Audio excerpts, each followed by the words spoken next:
আজকের এই 2 বছর অন্তর অন্তর আমাদের মহাসমাবেশ উদযাপিত হয়।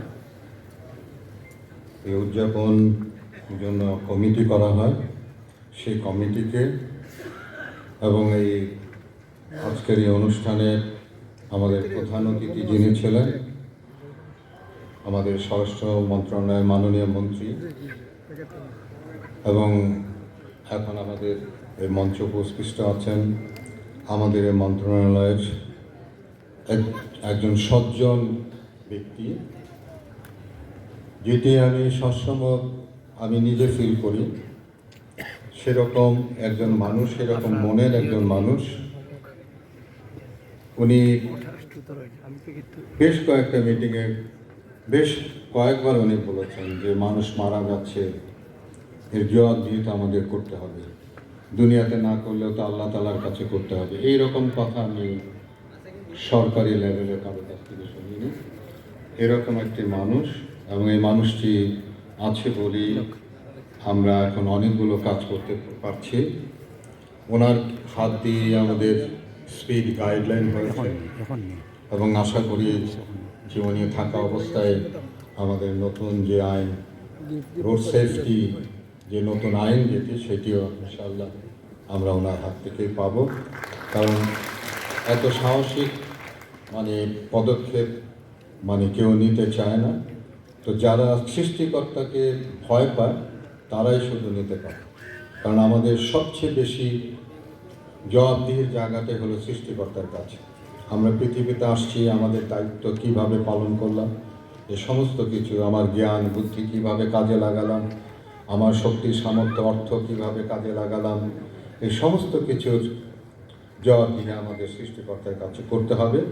এবং সেই সৃষ্টিকর্তাকে মনে করে যারা ভাবেন যে হ্যাঁ আমাকে আমার দায়িত্ব সঠিকভাবে পালন করতে হবে, তাদের মধ্যে একজন আমাদের সড়কের আমাদের সচিব সাহেব জনাব আমিনুল্লাহ নুরি, যিনি আমাকে তার প্রতিটি কর্মকাণ্ডের মধ্যে আমাকে ডাকেন এবং আমাদেরকে সহযোগিতা করেন।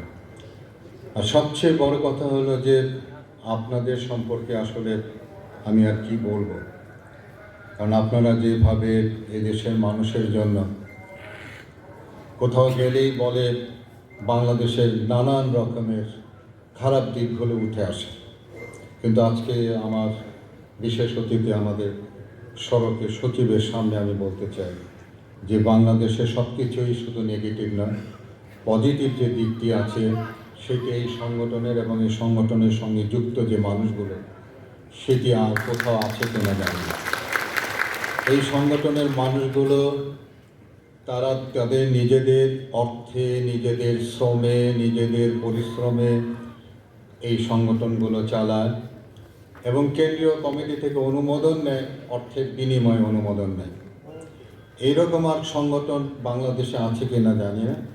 তো এই আশার আলো, বাংলাদেশের এই মানুষগুলো আশার আলো জাগাতে পারে। আমি মনে করি যে বাংলাদেশ শুধু যেখানে যায় সেখানে শুধু নিজেরটা ভাবে, নিজের কথাই ভাবে এবং নিজের জন্যই যা কিছু করে, কিন্তু এই জায়গায় সবচেয়ে বড় ব্যতিক্রম যেটি, সেটি হলো যে এরা দিতে জানে, এরা নেওয়ার কথা ভাবে না, এরা দেওয়ার কথাই ভাবে।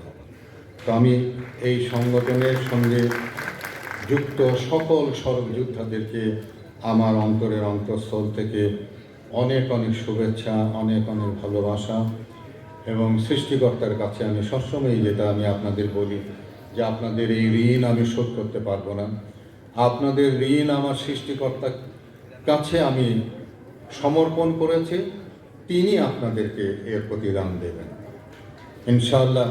সৃষ্টিকর্তা গ্রহণ করবেন আমাদের।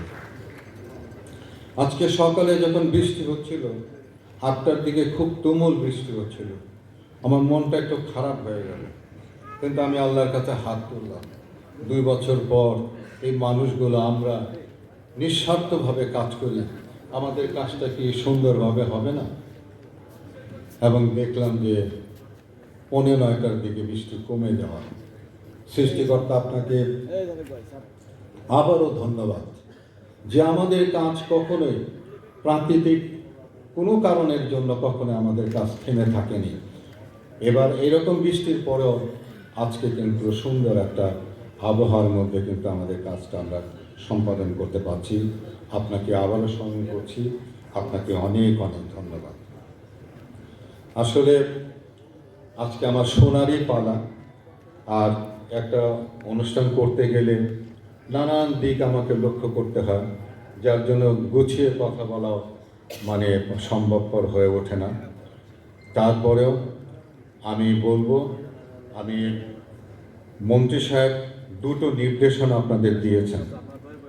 আপনাদের কি দুটো নির্দেশনার কথা মনে আছে? হ্যাঁ, তো এই কাজটিকে আপনারা করবেন। মন্ত্রী সাহেবকে হাত তুলে আপনারা প্রতিশ্রুতি দেন যে আপনারা এই কাজটি করবেন।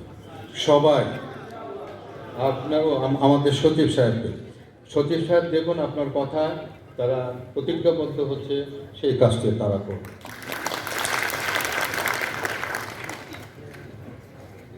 আমি ওই গত বছর জাতিসংঘ একটা স্লোগান দিয়েছিল, সেইটি আমাদের সকলকে আসলে ভাবতে আমি বলবো। সেই স্লোগানটি ছিল এরকম, রিথিঙ্ক, পুনরায় চিন্তা করো। মানে আমরা যে কাজগুলো করছি, যেভাবে করছি, সেটা কি ফলপ্রসূ হচ্ছে কিনা। এই যে দীর্ঘ সময় ধরে আমরা কাজগুলো করছি, সড়ক দুর্ঘটনা রোধ হচ্ছে কিনা, সড়কে শৃঙ্খলা আসছে কিনা, তো সেইটির জন্য চিন্তা করতে বলা হয়েছে।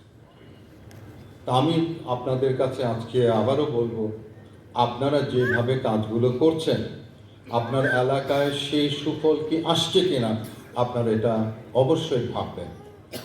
যদি সেইভাবে সফলতা যদি না আসে, তাহলে আবার ভাববেন যে আপনার কাজটাকে কি পদ্ধতিতে, কিভাবে করলে পরে আপনার এই কাজের সফলতা বেশি হবে। আপনারা এই জিনিসটাকে চিন্তা করবেন। এইটাই হলো আজকে আমার মেসেজ, যে আপনারা যে পদ্ধতিতে কাজ করছেন সেই কাজের কি সফলতা আসছে কিনা এটা চিন্তা করবেন। যদি না এসে থাকে তাহলে কিভাবে করলে পরে সফলতা আসবে সেইটা চিন্তা করবেন। আমি এই সেশনের সমাপ্ত ঘোষণা করছি, কারণ আমাদের পরবর্তী আরো সেশন রয়ে গেছে, সেখানেও আমাকে কথা বলতে হবে।